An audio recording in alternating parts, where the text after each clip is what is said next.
everybody. Welcome back to the Breakeven Brothers podcast. We're on episode 3. My name is Bradley, and here with me is my co-host Bennett. Ben, how was your weekend? It's really good. Too short, as they always are, it seems. And I remember what I even did yesterday. It's just so unbearably hot in the Phoenix area that you just sit inside all day. So, don't remember what I did Ouch. yesterday, but it was nice to lounge around. And then this morning was a great F1 race, which was really cool. So really good Nice. race and good way to start the day. And then after that, went to the pool for a little bit, but even the pool, the water was hot, so it didn't even feel like you were getting any kind of, you know, comfort from cooling off in the water. It was still It hot. was like a So sauna for the pool. yeah, I felt like I was in a jacuzzi and the air is Damn. 105 degrees. So yeah, You're we're really just trying to selling it. live. We're just getting by right now out here. So how was your weekend? Pretty good. Yesterday I went to Malibu, so did a little day trip out there. That was fun to explore, but it was also hot. Like I didn't really expect it to be that warm. We don't have the 100-degree weather, but the 80s and sunny down here, which it's great. But once you're outside all day, I feel like I was really sun exhausted. So kind of random. Okay, No real reason, just exploring the area. that's cool. Yeah, nice. Easy drive up there. Yeah, not bad. Like an hour 20, I think, and on the way back it's like an hour 40. The usual traffic on 405. Yeah, yeah, can't avoid it. No matter what time of day, no matter what day it is, it's always there. Yeah. How was your July 4th? It was good. It's just super hot, so we didn't do anything really until the sun went down, and then we had just like a small starter set of fireworks, kind of get the kids excited Okay. about. So we did that in our street, but then our neighbors had like the ones from south of the border that are just the mortars that go up into the air. So got to see that, which was pretty cool. So yeah, it was good. That's cool. It's weird on a it was on a Wednesday, I think, right? Or it was on a Wednesday or Thursday, whatever day it Wednesday. was. Yeah, it just split the week, so it was weird having that day off, but I'll take a day off, so don't get me wrong. Yeah, it doesn't hurt. Doesn't hurt. Yeah. Thursday, my bad. I'm bad with calendar. Is Thursday. it Thursday? Yeah. Okay. Don't ask me. I'm self-employed. I don't know what day of the week. Yeah. Yeah, it's someday ending in Y. That's all you know. Yeah, that's what I ask my partner. I'm like, oh, you have a day off? Okay, so do I. Cool. So yeah, let's jump into it. So today we want to talk about what can engineering learn from accounting and what can accounting learn from engineering. So we bring our kind of expertises together, and I think we can dive into a few topics where I feel like engineering has their own kind of processes and little tidbits of how we do things. And then on the accounting side, some of the details of day-to-day work and setups there can also kind of help the engineering side rethink things. Hmm. So I kind of wanted to kick it off a little bit from the engineering side. One thing that comes to mind is I feel like when I think of accounting from the engineering side, I think tons of precision and attention to detail. For the engineering side, we care about the details, but maybe not as much as the raw financial numbers. Like you don't really have room for mistake there. Yeah. Well, I think too, we talked a little bit in other episodes about my own kind of forays into programming and engineering, just kind of more as hobbies and skills, but not as a career, of course. But I think, one thing in particular that always was very impressive to me about engineering, and maybe this is going in a different direction than you started, but I think we'll come back to the kind of precision element. But the first thing that jumped out to me right away was how much is there available to learn for free. Like you could just go to the docs, so for those Hmm. that aren't technical, most of these like programming languages and the related kind of libraries or modules you'll use are just publicly posted and shows how it works. Like it's called open source, again, for those that are not technical in nature. And it was always super baffling to me that was just like out there and free to use, free to go and get resources if you were interested in learning it. Not just that, but then also there's a ton of like courses, like MIT does like open courses where you can just sign up and learn computer science classes for free, just. And so I think that lack of paywall is super contrast to accounting where, Hmm. I you have to take the exams. Well, first of all, we'll get into credentialing later because credentialing is a big thing. That's a big difference too. But if I just want to get a topic, like a book about how to account for banks, I got one right here on my page. It's the Oh, I love that. AICPA. He's ready. Yeah, yeah, I have it handy. This was not a setup, but this probably cost me like $120. I want to say, And I could have Googled it, but like, why? And maybe I might show my ignorance a little bit here. But if this is available online somewhere and I just don't know about it, then correct me. But pretty sure it isn't, because I think that's the thing that people make money off of these kinds of books. And so, anyways, point being is that like just the widespread like distribution of information for free for like everyone to use is a big difference to me. Whereas like accounting, we very much kind of gatekeep and like paywall that knowledge. And so, Ouch. yeah, it's probably a very, very big difference from what you're used to, at least in terms of, resources and things that you see out there. Yeah, how I started was even just searching YouTube for coding tutorials. Like when I was learning PHP, all I did was look up how do I build out PayPal payments in PHP? How do I build out a user registration system in PHP? And thankfully, there's so much out there that I could piece together these video tutorial content to make like a pretty good system. I mean, I really didn't know how to code back then, but it felt to me that I could make meaningful progress for free in a way that's really accessible. I really love the video content. I think I've transitioned more to be a reader now, but back then it was my whole YouTube recommendations was like either gaming or like PHP tutorials. And there's so many people to thank along the way. There's Jeffrey Way on the Laracast side. There's Alex from Code Course, I think his name is. But there's so many people that put out all this free content. Probably have ads on YouTube, but it's really just to share the knowledge and get people to where they need to be. And I'm thankful for that. I think the open source on top of that has provided so much value. Like you could just download software for free that people have spent tons of time building, and you're off to the races. So I sad to see the paywall situation on the accounting side. I think that's not great. And I think software engineers have a leg up on having so much stuff accessible. I think it was accessible 10 years ago. And as you mentioned, all these courses started popping up. Udemy, I mean, some are paid, some are free, but there's still so much out there, even for a cheap buck, to learn so much. Yeah. And I've used Udemy. I used it for, and I'll link a couple of the courses I took actually for those that are Hmm. interested, because I used it for databases essentially. So like SQL, working with Postgres. I use it for Python, of course. And I've used it for other things too, like just copywriting, math. I didn't complete the math one, just to be completely honest, but I That's thought it okay. sounded A really lot of cool. people buy the courses Yeah. and they don't complete it. I am one that I probably bought 10 courses in the past 5 years, and Yeah. maybe 3 out of 10 I haven't completed. And I was so excited to buy them, and I just didn't get around to it. It's not that the content isn't good, it's that I just haven't had the time for it. So I Hmm. think building a course is so lucrative in that regard that people just they know they want it, but are they actually gonna learn it or and use it? I don't know. Not 100%. Yeah. The course sounded really good. It sounded awesome. I didn't complete it, but it was like a math business, it's like mathematics for business analysis or something like that. I was like, oh, this is Okay. super applicable and I will use this. And I didn't, of course. But yeah, and even then, like you said, there's some stuff that's paid, but like it's honestly it's also so affordable. I think Udemy Hmm. courses can be had for like $9, $10 sometimes. When they're on sale, they're always on sale. So don't ever buy one Yeah. that's fully priced. But like, yeah, because you can get it for like normally it says like $100 course, but like buy it for $9. I'm like, why would you Hmm. ever buy it for the full price then? But anyways, yeah, there's just so much good information out there. Even if it is paid, it's still cheaper than whatever this $100 book was that I bought. And it's a great book, but like, yeah, $100, it just, so the like again, the widespread availability of information is a big difference for sure. Yeah.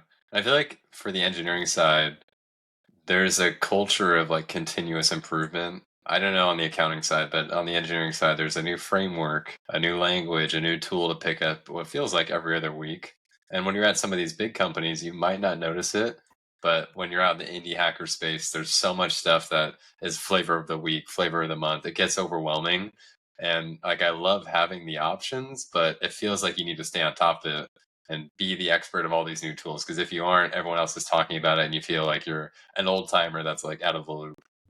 Accounting is different, of course, which I think is a good thing because I think with accounting, we're there to kind of provide like a standard set that people can get used to, and that's not going to change and make things like, oh, the year is 2024. The way that we account for things is much different than it was in 2022. Hmm.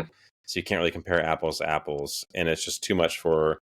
At the end of the day, financial statements are produced for investors and like for owners of companies And so if that is constantly changing and like pushing the envelope, I think that's a bad thing. So I think rarely I think accounting is good in that it stays pretty static. There's not a lot of like there's developments, but it's I think always aimed at like the goal is to provide more like transparency and like consistency. It's not to like, reinvent the wheel and like push the Hmm. boundaries. I think that, and that's just such a big difference from engineering where, yeah, a new framework comes out, it does everything in the browser or whatever, some decreases the processing time by X amount of percent or whatever, it's just a Hmm. different objective for sure. I think there's all these people that are using these existing tools, throwing their hands up, saying, "I just want to make something else," and it's scratch your own itch, go make this framework. Everything that sucks about this other one, I want to make it better in this new one and try to get all this adoption.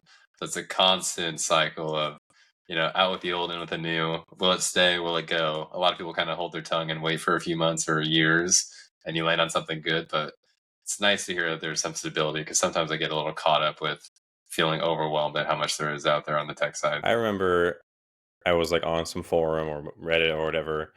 Everyone is telling me, go like you got to learn Rust. Like Rust is it. Mm. That's like the new frontier. It's got like better memory management and it's like compiled and this like so they were like selling me on it. That was probably like 2019, 2018. And like, Hmm. I was like looking into it. I never like bothered to learn it because it just I don't need to be writing like system programs. I'm usually Hmm. working with spreadsheets and very basic coding compared to like, what you guys are doing. But I went back and looked at Rust probably like last year and it seems like it's gone off completely off the rails. And I'm not sure if you're involved in or aware of those stories at all or like what's going on, but I was like, wow, Huh. good thing I didn't spend all that time. Well, I wouldn't say that. I'm sure there have been pauses to take from learning that, and I'm sure it's still like usable, but it seems like Hmm. I guess to you know, throw a point in for like open source, seems like they had a little bit of a drama over there. And so like it and it's Interesting. not yeah, it's not as hyped as it used to be. I haven't heard of that. I mean, to be completely honest, Rust has always been super hyped because it's like the successor to C, and C, for those who aren't aware, is like the low level systems programming. You can think of like programming microcontroller, some really small circuit board. You can also bring C to other applications, but it's pretty hard to write good C code. There's a lot of things that can go wrong. Rust comes out as that evolution of like, we have memory safety. You're not going to have bugs or crashes that you would have in C. A lot of this stuff is taken care of for you. I believe it was super hyped. All these tools are being rewritten because they were written in JavaScript. Now they're going to Rust, and the conversion from JavaScript to Rust, the speed improvement, raw speed improvements, maybe like 10x. I don't know what it actually is, but it's an order of magnitude that people are going to say, "Oh, it's worth it." So, from my point of view, I haven't touched it really. I maybe wrote a little bit of code in it. It feels very modern, powerful, but also complicated. It's a very specific, like detailed language that you have to be like a very passionate programmer to pick up. It's not like Python or PHP. It's not as approachable as these languages that are simple and straight to the point. Rust is, you got to know exactly what you're doing. You got to be careful in the way you do it, but we help you a lot along the way in terms of memory management and safety. So I haven't heard of the drama. I'm curious what that is, but there has been a Yeah. lot of work in converting these tools to Rust, and companies have made products off of it. So I think it's done well. Mhm. But there was definitely a lot of hype. Yeah.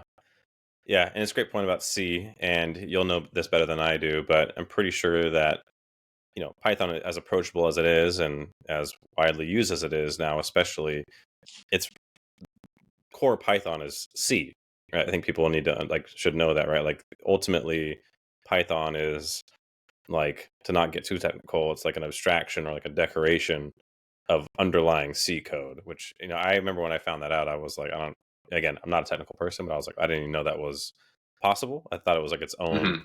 separate thing. But, point being is that there's so much base in C that, and again, I don't think anyone would recommend a casual person to learn C, but it's good to know what it is. And yeah, they definitely are pitching Rust as the, like you said, the air. And Yeah. see, It's the yeah. end all be all performance, king. But yeah, I haven't used it. I think yeah, it's good. I was going to ask, have you done anything in R? So I remember when I was starting off programming, I had dabbled in like, why should I learn R? Like, should I learn R? Hmm. So a very popular distribution of Python is called Anaconda, I think. I haven't used it in a long time, but it was basically like a packaged data science like library that like really relied on Python. And I think they also had some stuff about R.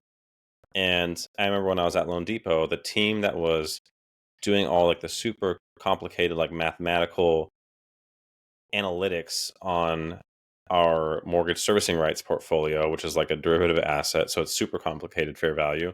They were like doing things in R, so I was like, "Oh, that's pretty cool."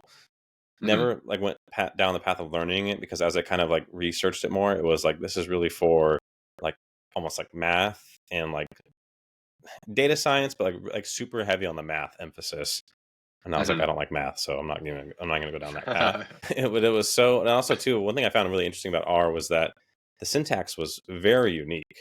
Like I can look at PHP, I can look at Python. What else have I looked at before? Like Go, and I can kind of tell what's going on. R, it was completely foreign. Like they use like dash and arrows. Like it's completely Hmm. foreign. Last time I looked at it, so I remember seeing that, and I was like, "Ooh, this looks like a really steep learning curve." And again, for me, it doesn't make sense too. Yeah, I think it was on the visualization front. I never used it either because I felt the same about very mathy. There's better visualization tools that I've used as an engineer. Like I feel like my engineering work is partly building out charts, and that's using these open source charting libraries like Charts.js or other ones that I'm fetching data from my backend, pulling into a chart, like showing that. I think the R side of things is more, yeah, like you mentioned, like running some complex math calculations, seeing how that plots on a graph. Not super relevant, I think, for us, but I think the visualization part can be really helpful. How Mhm. much are you guys doing visualization in the accounting world? So I actually have a draft blog post about this because, Beautiful. and I don't mean for this to be controversial at all, but I don't think accounting needs a lot of data visualization. I think it's probably Hmm. overemphasized a little bit, or Hot take. we make too much of it. Yeah, I think I can't think, and this is just my own anecdote, of course, but I can't think of a time where I looked at a visualization and it told me something new that was critical that I didn't already know. I looked at like a Hmm. chart, like those geography charts where it's like, oh, our revenue is from these customers here. And you're like, I Hmm. have some revenue from someone in the Philippines. I didn't know that. Like, but like it's trivial. It's like, okay, cool. Right, I right. No move on with big my day. ideas. Yeah, I think if you truly are someone who is close to the data and you have expertise in that area, a data visualization should just kind of tell you what you already know. So maybe I Hmm. haven't seen like the right reports. I will say that in, Tableau and Looker, they all do a really good job of like creating these really dynamic visuals, but you click in a little bit and you're like, I already know what this is. Like it's just telling me something I already know. So I don't think accounting needs a lot of data visualization, at least in the frame that we are used to seeing it. I do have some thoughts I see. on what it could be, but that's not what the conventional path is for like accounting, like data visualization for like accounting data, basically. I don't necessarily know if I pull out new insights as more as the engineering side, showing data in a way that's easier to digest, where I'm imagining accounting data being, full of lots and lots of data being summed, aggregated, et cetera. And if you're close to the data, like you mentioned, you can probably understand it. But if you have to go present this data to a higher up or like a different cross-functional team, they might not be so interested in the raw calculations, but more like how can I extract insight from this data quickly. And I feel like that's where the charts shine for me in doing engineering work. I think charts have existed for so many different reasons. Like I build charts, but also talking to other engineers. For example, there can be like a dependency graph. So when you build out iPhone apps, you can graph your dependencies to see how heavy things are. So you could have a table that says, I pulled in this open source code package, maybe it's 2 megabytes of code, and I pulled in a different one that's, maybe 1 megabyte. And you work on this graph so you can see and dive into these individual open source frameworks to see the weight of the app and how you can reduce like binary size. So yeah, you can have that in a table, but to me, I love these visualizations where like I'm clicking into it, the interactivity is there, the insights are there. I could probably digest it in a different way, but I found that to be quite incredible when you find the right chart that fits the right data. For the context or from the use cases that I've seen, I think the focus has been I guess, wrong or just not as helpful for me, again, just personally. Hmm. But to the point of like, giving something to executives and like having a nice visual, for sure that can land. Hmm. One thing that I've found in just my own working years, though, too, is a lot of times, executives, you have to know your audience, of course. You might have an executive that loves the data and like wants to be in the data with you, and that's totally fine.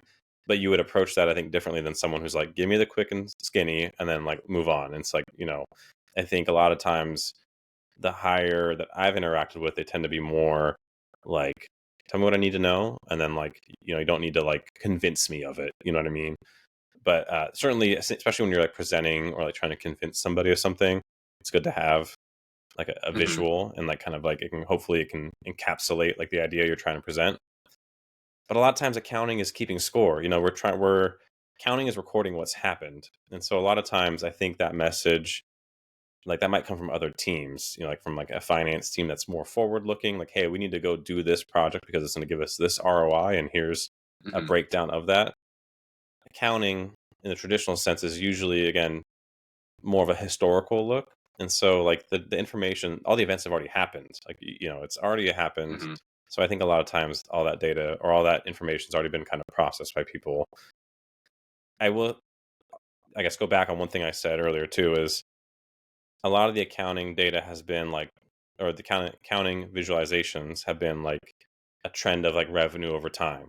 And again, I think that's all data that people, it might be helpful to look at. I think where I go, is a data visualization worth it, is if you can make one really quickly, then sure, then make it. But a lot of times those kind of take some time to make, at least in my experience, like Yeah. a Tableau report or something. And so are you getting more out of it to justify spending that time? Or can you just do a pivot table in Excel and just Hmm. get the same information and be like, okay, cool, moving on to whatever else I got to do. So I think from that like setting, that's where I've found the most like criticism for myself of like, is this really worthwhile? Like, should we really be investing this much time in these Tableau reports, or like can this just be something that we can do quicker and easier a different way?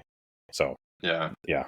I love that. I feel like that ties in with automation and like balancing cost and time because, like we talked about in our last podcast episode, I've done a lot of automations and they've been a lot of fun, but have they ultimately been like the most effective use of my time?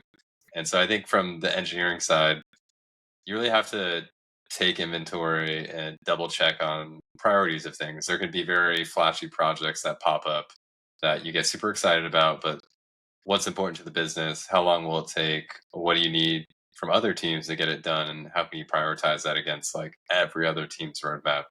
It's easy to like quickly jump into something and say, it's important to my team. Let's go convince other people. But I feel like the higher skilled engineers really can balance, prioritize, and communicate with other teams, saying like this is important. So I think if you can draw a parallel to the accounting side, cost benefit analysis, can you run me through what that means? I think that's universal for like anything, not just accounting. I think accounting is of course the financial sense of it, but Hmm. how much time is this going to take us, or how much time does this currently take us, and what is the alternative?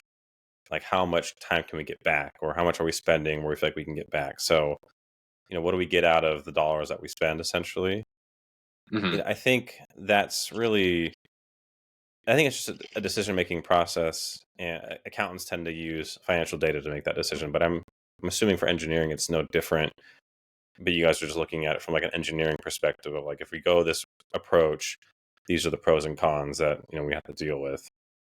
I think for engineers, we try to break it down into like very smaller problem spaces. So how do we take this giant feature for a website or a mobile app, break that down into deliverables week over week? We're making meaningful progress and we can actually show something from what we've done.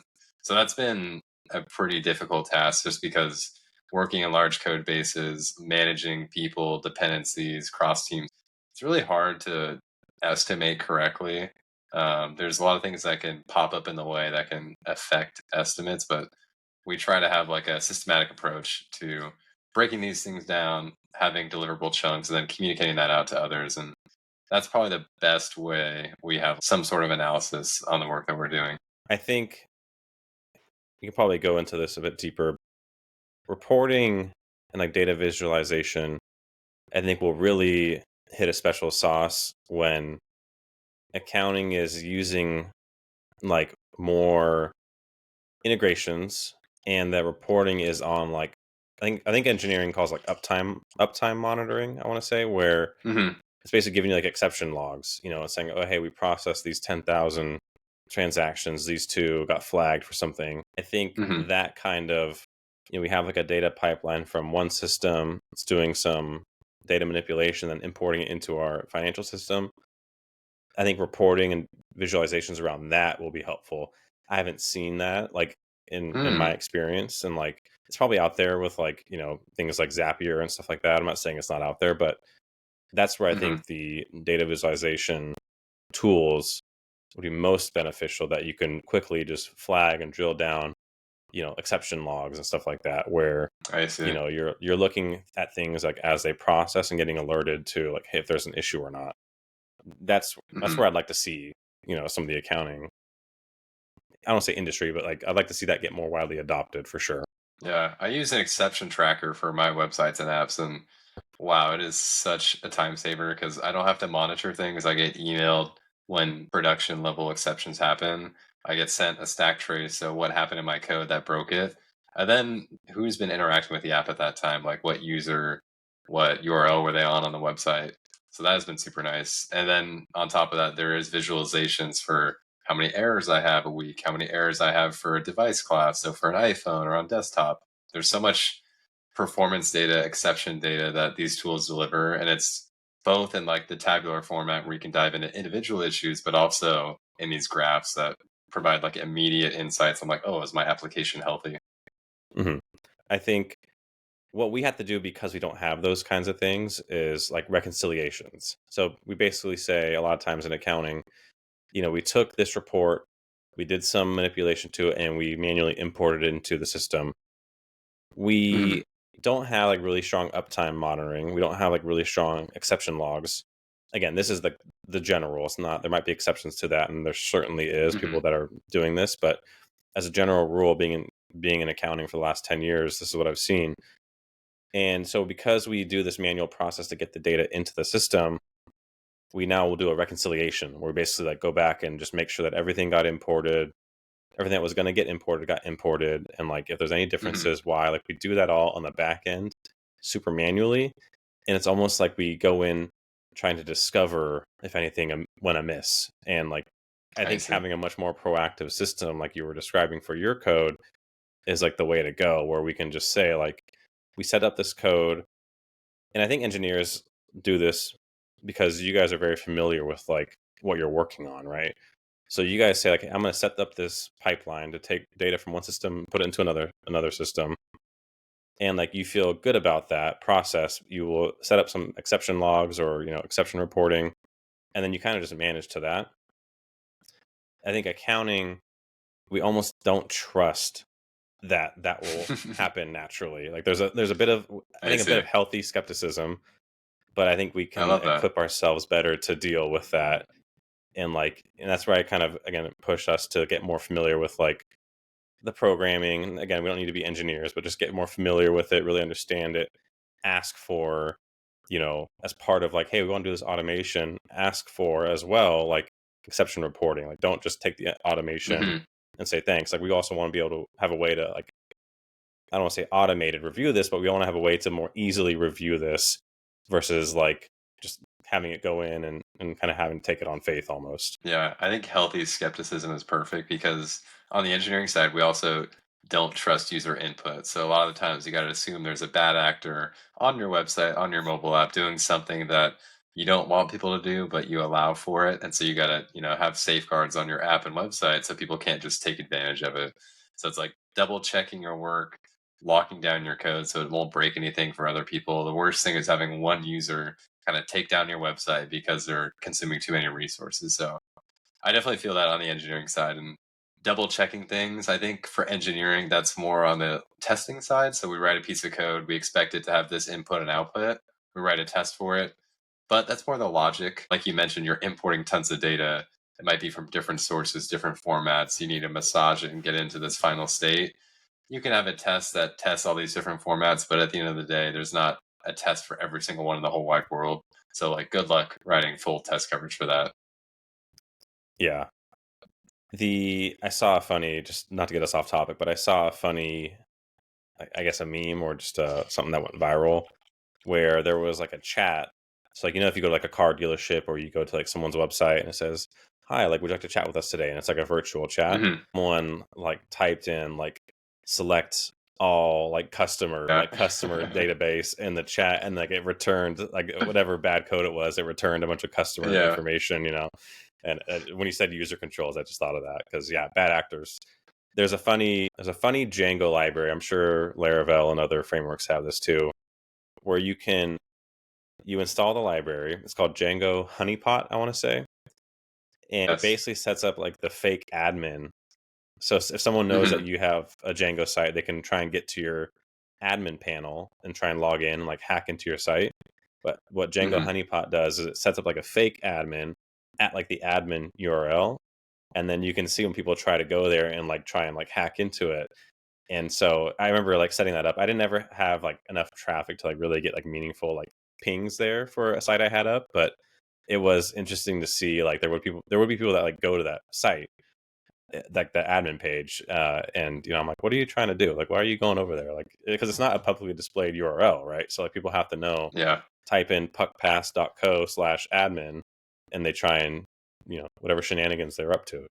It's good anti-bot mechanisms where you can put these like hidden input forms called a honeypot, and then bots will then look at that form, think, "Oh, I should go fill out my name in this name form." In reality, it's hidden by the browser, so no one would ever go fill it out. And since these bots submitted it, immediately like, "Hey, this is garbage. I'm going to toss this out." I don't trust it. But on the note of those AI chats, funny enough, probably once a week, I would say I get a chat request for Split My Expenses. Someone will send me the most random thing that's clearly a test to see if I'm an AI chatbot. And I love responding because I'm like, hey, I'm Brad. I'm the creator of the site. This is not an AI chatbot. Like, thank you for your consideration. But nope, just me. I can't really remember the last one that I got, but I did get one that was like, oh, like translate the Bible verses from this context to this context. And I was like, what is this guy trying to do on my site? But I just jumped in and said, hey, it's me. And he's like, oh, well, it's just testing if this is an AI chatbot. And I'm like, nope. But I think that's the new standard is just like chatting these AI chatbots because all the prompt engineering, like prompt leaking, prompt hacking, whatever you want to call it, I think Hmm. people kind of have too much fun with. And so any chat box now is a little fun exploration for these people, especially if they're technical. Well, that's a great, I guess, call out to our last episode. We talked about like the pros and cons of like using AI models, and in this case, for like virtual chat, 'cause a lot of times these websites, they'll just say like Squarespace, for example, oh, we have like a virtual chatbot agent you can use or whatever. Like, just make sure you're aware of like what that system can get to and what it can't get to. Because like in the example I Hmm. had, they and again, it's probably like a really like low budget virtual chat that was able to return that database query. But yeah, I mean, it's just one of those things where like there's going to be bad actors, and especially in this Oh yeah. new wave of like where things are still kind of, I don't want to say chaotic, but kind of all over the place. Like it's just be careful, because you never know what people are up to. With your Bible verse guy, Yeah. for example. Yeah. There's so much out there. Wanted to talk a little bit more about process and kind of optimizing things. I know on the engineering side we talked about it a bit in the last episode, but one thing I wanted to call out is we had talked about documentation. We had talked a little bit about documentation on the accounting side too, as like an add-on to some of the scripts you could write. How much documentation exists on the accounting side for non-automations, like just standard day-to-day tasks or routines or team practices? Depends on the team for sure, because it's one of those Hmm. things that's really manual. I think good accounting departments, which is really all like I've worked in. I was an auditor at one time, and so you see different clients, and so things can be a little bit different at other Hmm. companies, of course. But in all the accounting departments I've been in, documentation's always been a focus. But it's honestly it's a very boring thing to do. It's housekeeping, right? So you're like, Right. oh, I gotta go and I gotta write this procedure, and a lot of times you write something and a year goes by, maybe something changes. Now you have to go back and update that if you remember to. Sometimes you don't even Hmm. remember to. So Right, A lot of right. times the places there'll be like a process that says, hey, like once a year, go look at this and make sure it still applies. So that has to be done. But then That's also things smart. change. Yeah, things change, and so it takes a manual update. So, in my experience, the best documentation that you know I've seen, and what we like a philosophy rather, is document to where someone could come in, read it, and understand what you're doing, why you're doing it, like who does it if there's more than one person or people involved, and then also it's generic enough to give you all that information, but then not be so specific where this one smallest change makes it outdated. So like let's not Hmm. talk about like specific tabs. Let's talk about like a more general like information. Like let's not say the bank data is on cell C7 on tab XYZ. Like let's just say Right. bank data gets imported into the workbook, and so like you got to have like balance that line of like being specific enough to where it's useful to the reader, and you have to assume that they have no context, 'cause I think that's really where like documentation, that's what it's there for, to give that Hmm. context. But don't make it so specific that you're gonna have to be updating it constantly every time something new happens, because it does. But yeah, Yeah. that's It's typically so the hard to accounting write good process. documentation. Like even on the engineering side, I've written so much documentation, both as a newcomer, because usually when I join a company, straight to the docs, figure out how these processes work, how am I supposed to write code at this company, what practices do they follow, and then two, like when you're in that space, it gives you an opportunity to write more docs. So if you found, there wasn't enough clarity in this section, as I learn and get answers from coworkers or other folks, create documentation in that area. And step one, create it. Not that hard. Like you mentioned, there's skills in writing it, but two is how do we make sure we keep it up to date?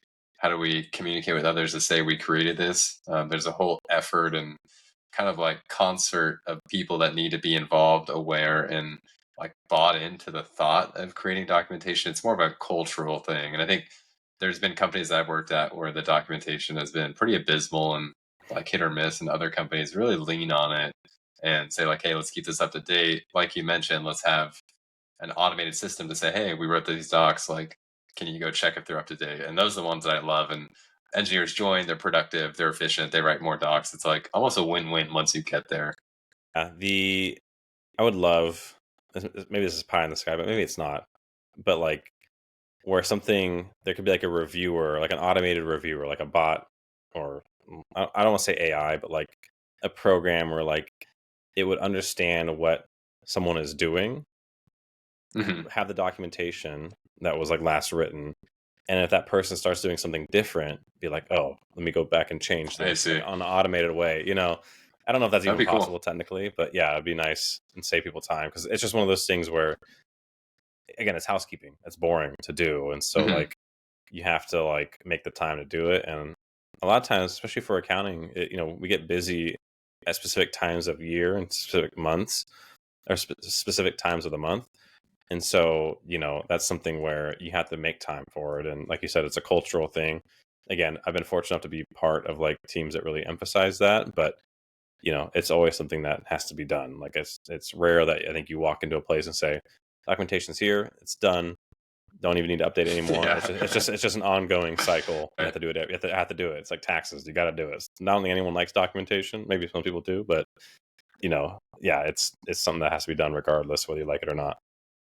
Yeah. And I know on the engineering side, at least for companies that I've worked at, writing documentation is super helpful for others. But when it comes to performance review time, honestly, it's not weighted as highly, even though it's like meaningful work. Like, yeah, it can be a chore, but if you think about the raw value add of writing something once, sharing that with hundreds of people versus you having to chat, people chatting, hey, Brad, how does this work? Like, I know you touched this code in this area. Like, you're going to get overwhelmed if you wrote a doc that just laid out your decision making, why you did it, what's important, and then share that with people. Like, you're scaling your output, answering questions ahead of time. But I think people don't realize that sometimes, and then like are kind of off put by the performance review considerations when writing docs, that if the incentives aren't aligned for performance review to write docs, then at the end of the day when you're planning your time and like being at a company, you might choose to skip that part given like, hey, if they don't care about it, I don't care about it.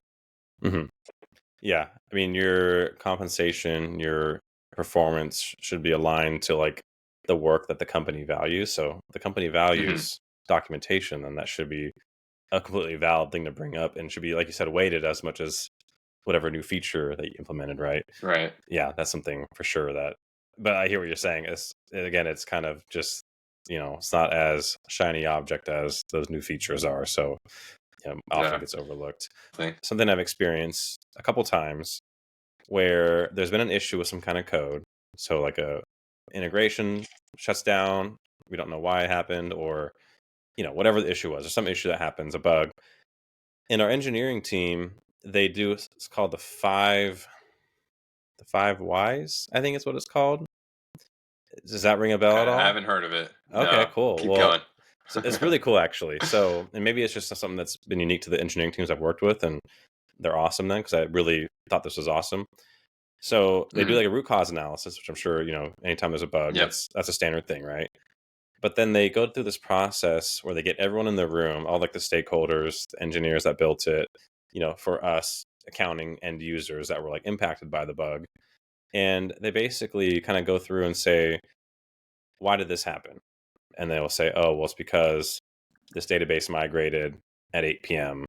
and it didn't copy over all the data that it needed to. Okay, why Mhm. why did that happen?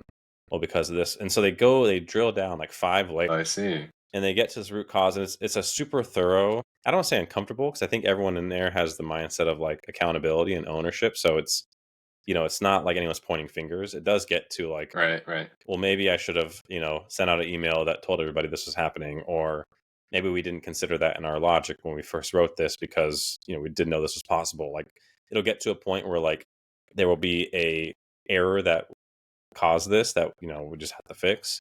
But it's just that way of going about it. And again, it was just like I don't remember what it was called, like the 5 whys or the 5 questions.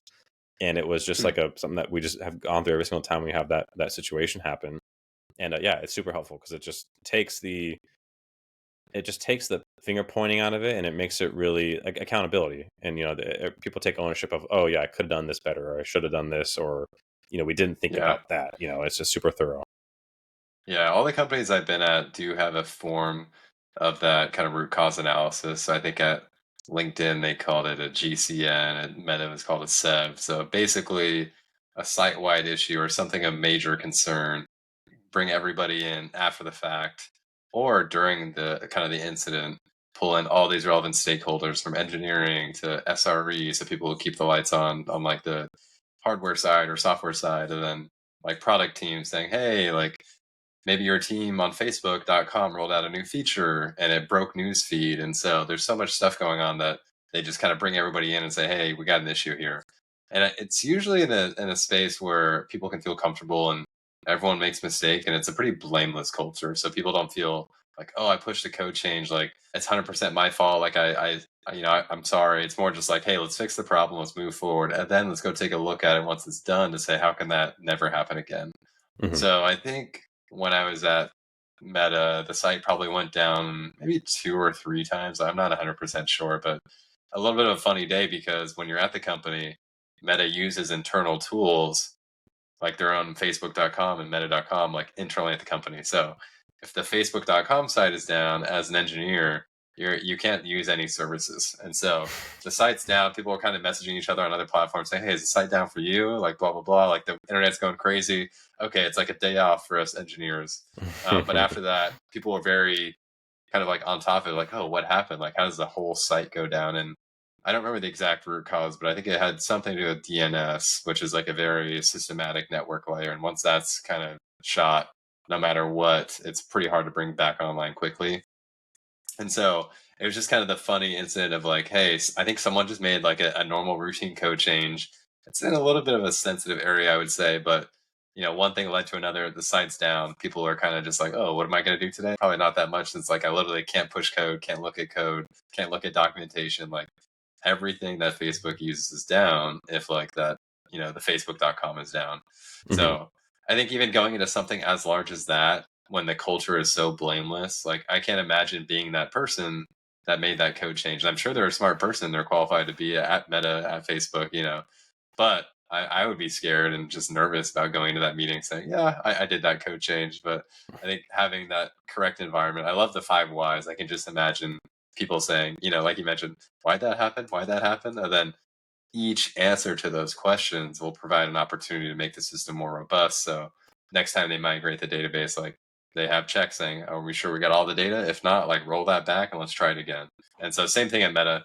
I think those DNS changes that kind of ruin the system, at least temporarily, like that'll never happen again. It's not a matter of like if or when, like something big will happen again, and that'll be a problem that will be solved in the future from all these like kind of retrospectives. Yeah, as long as you can take something from it, and the Right. culture the culture has to be, accountability, and not not be in trouble for making a mistake. Everyone makes mistakes, as long as it's not the Yeah. same mistake twice. I think most of the time, I think that's okay because it identifies an opportunity for the most part. But yeah, Hmm.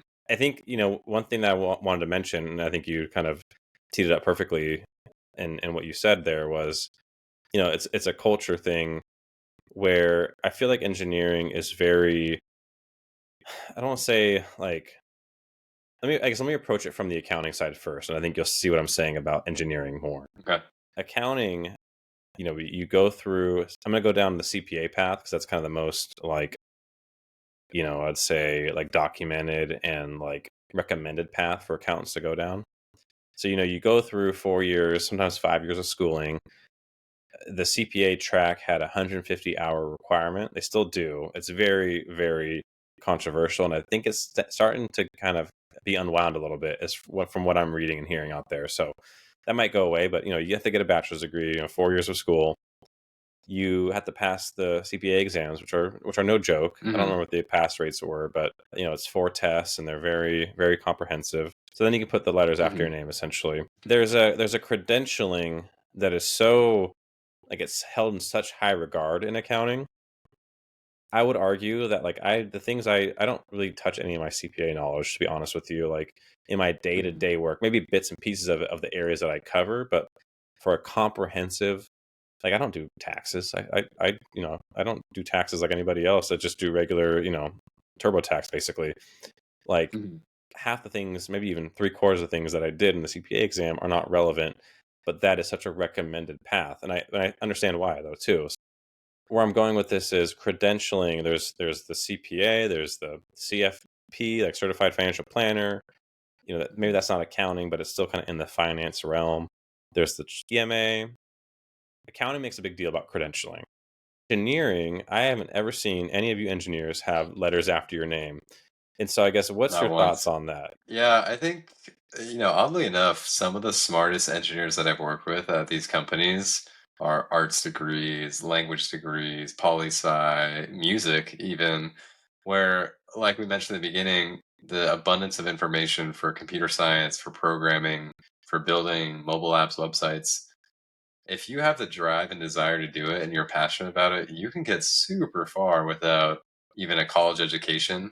There's tons of boot camps out there that'll convert you from, not knowing anything to be able to build a full mobile app, web app that's using like the latest frameworks, latest technologies. So I don't like, honestly, for job postings these days, there's not really, hey, you need to have a bachelor's. You could have a degree, you could have no degree. It's really like years of experience, which, some could say, yeah, you need a degree to get like your first job and then kind of prove yourself from there to get that years of experience. But I would also say the requirements are being kind of pulled back a little. And then once you get to that actual interview of live coding, personality or behavioral, doing well on those and showing your skills, that's really how you get through these interviews and get leveled as senior staff, new grad. There's not really a whole much of like, I'm going to go spend 150 hours, get credentialed. And, once I get that, I have this, cool thing I can put on my profile and show off to other people and get it renewed, etc. I like it because I don't have to do that. I'm passionate about it.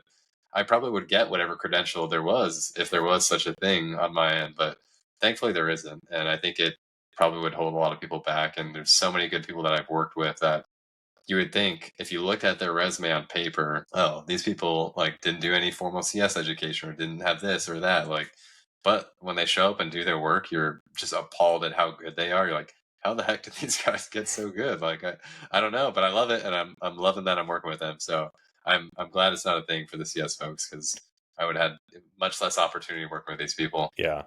And what I was going to say in the beginning was that it feels like it's much more of a meritocracy than maybe accounting, where, like, it's almost like, what have you done? Like, show me what you've done Hmm. versus like, I think accounting, you kind of are using those credentials, whatever they may be after your name, as like, this is what I've done. But it's like, what does that really mean versus like a portfolio of a site or like an app?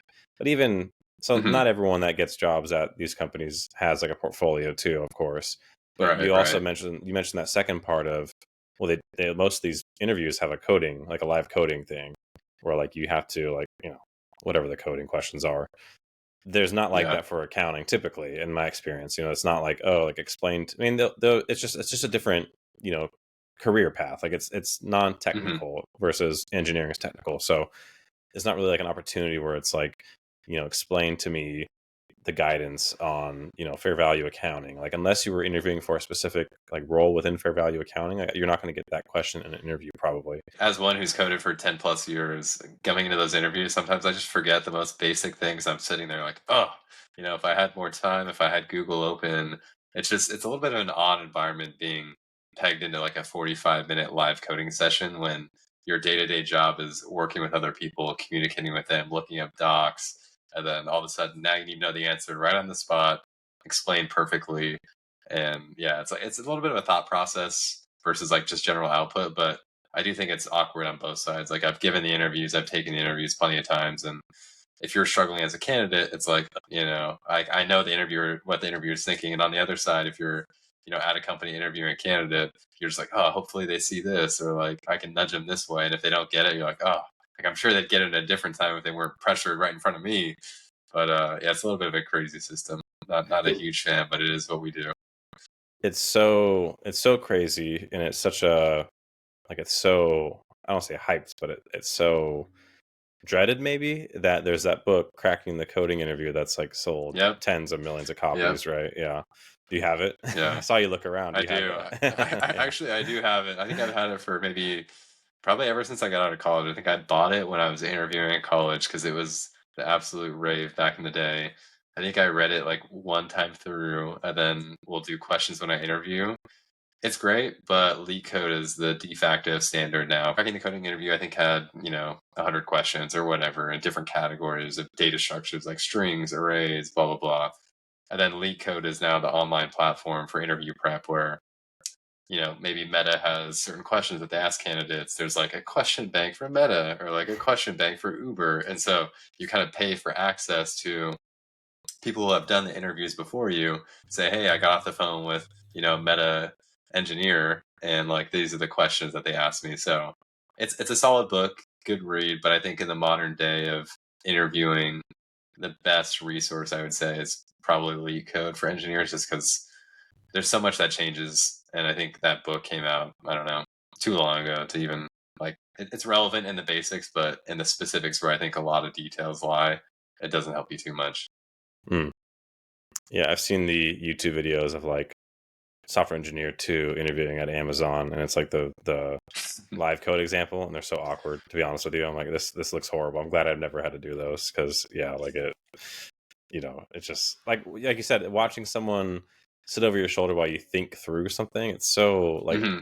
like unnatural. It's like, let me Very. Google this. I'm gonna Google this. That, like you said, when you in your day-to-day job, you're gonna go to Stack Overflow, you're gonna ask now Yeah. ChatGPT, like, why can't I just do that now? You know what I mean? But hey. Yeah, and there is take-home projects, so it's not only live coding, which I really favored in my last interview round. Probably half the interviews that I took for iOS engineer or software engineer were take-home, so they'd give you maybe an hour to 2 to 3 hours to say, here's a description of the project I want you to create, spend up to this amount of time on it, and then submit it to us either over email or a portal where you upload it. That was fun, but it's also way more time. And if they don't give you like a hard time allocation, you could also spend more time on it. And then now you spent 5 hours working on a project. So you care a lot about it and you want to look good, but you're only supposed to spend 2 to 3 hours. So I think in COVID, it was really popular to do the take home project. I think now probably flip back a little bit to the traditional 45 minute to an hour live coding session just because you can see it as easier on the take home project, but I think for the candidate, it can be too much of a time commitment to do that like 3 to 4 hour project because you can submit that project, get rejected, and be like, oh, great, I just wasted 4 hours. Where if you kind of mess up on the live coding, oh, that was an hour, and less time spent, I guess. Yeah, makes sense. So we're going to jump into the bookmarks of the week. I'll go first. So on Twitter, I found a pretty cool tweet. Essentially, it was from the user Raul GS. And there's a whole classification of folks on Twitter who are reverse engineering the prompts that are used for various AI tools. So ChatGPT, like Google, all these chat models have what's called a system prompt. And a system prompt instructs the AI model in the chat to say, hey, you're allowed to do this. This is your name. This is how much knowledge you have, etc. So it's this giant blob of information that describes how the chat agent should act. And so if you use ChatGPT, it's a little bit more verbose. If you use Claude, for example, definitely a little bit more succinct and directly like to the point. And so that's kind of steered by this system prompt. And so what these guys do is they go inside, ChatGPT, Claude, and they basically reverse engineer it to get this prompt that shouldn't be exposed to the user at all ever to get exposed to the user. And how they do that is a whole bunch of different methods. Sometimes they like do very like, I don't know, threatening things or bribe it. Like they're kind of weird things to do it, as you can imagine.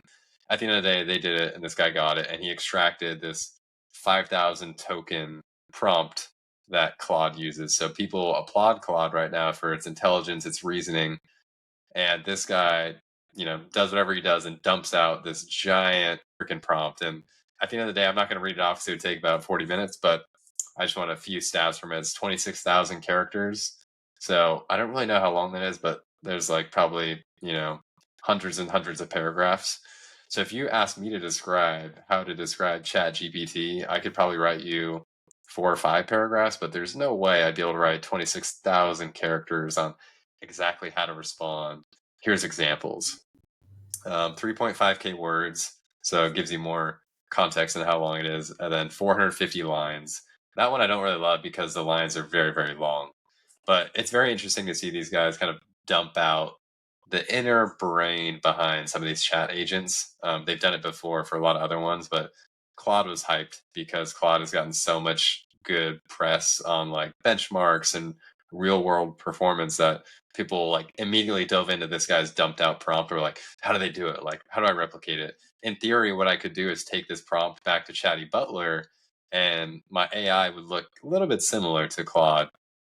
That's kind of like the whole like bread and butter. They really try to keep this locked down.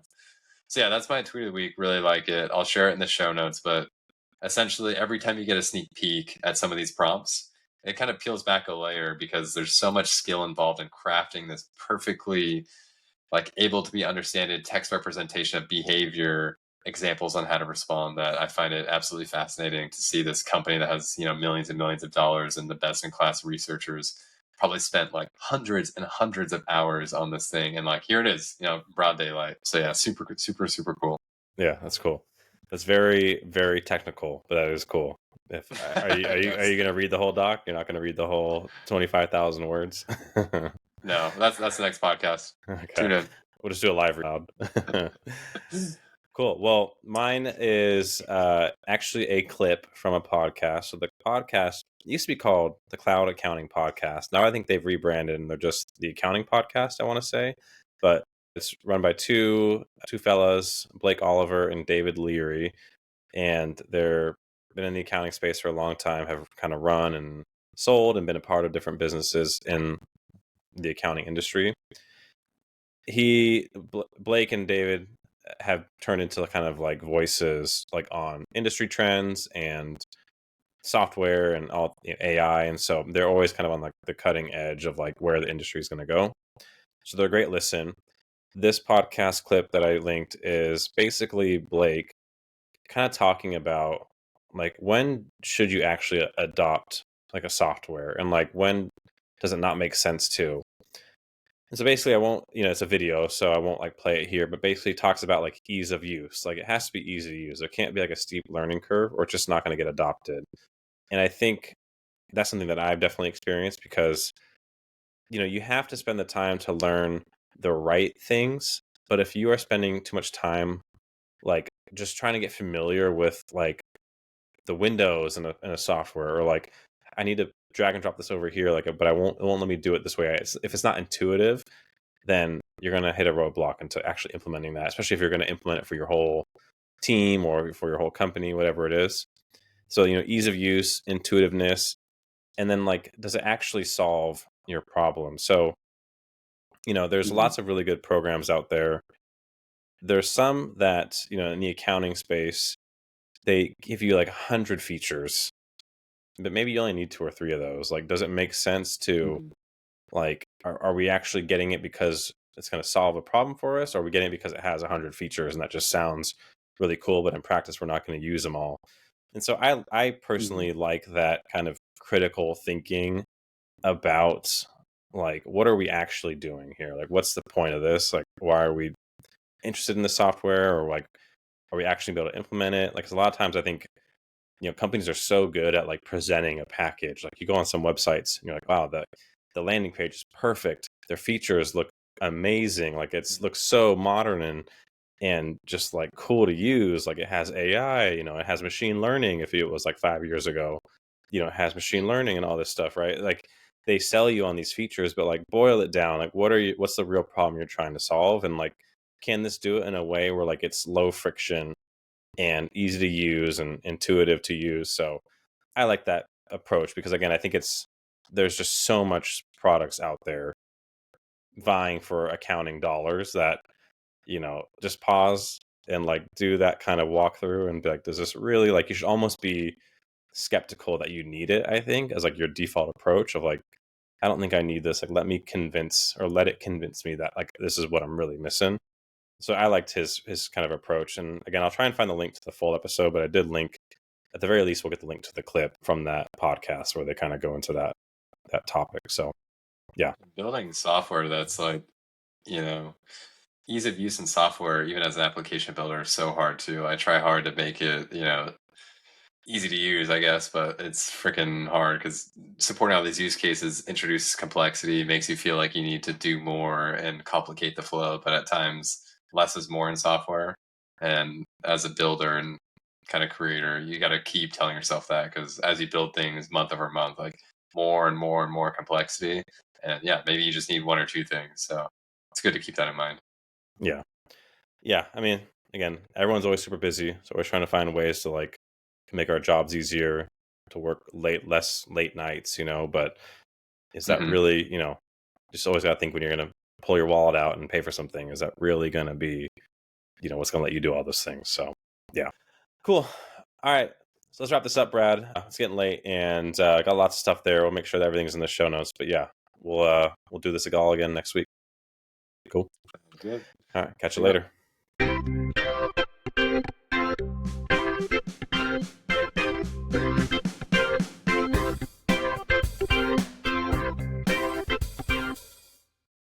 Hey, hope you liked that episode of the Breakeven Brothers podcast. To find more of our episodes, you can go to breakevenbrothers.com or find us on YouTube, Spotify, Apple Podcasts, or Transistor FM. To connect with Brad, you can go to bradleybernard.com or at bradleybernard on X.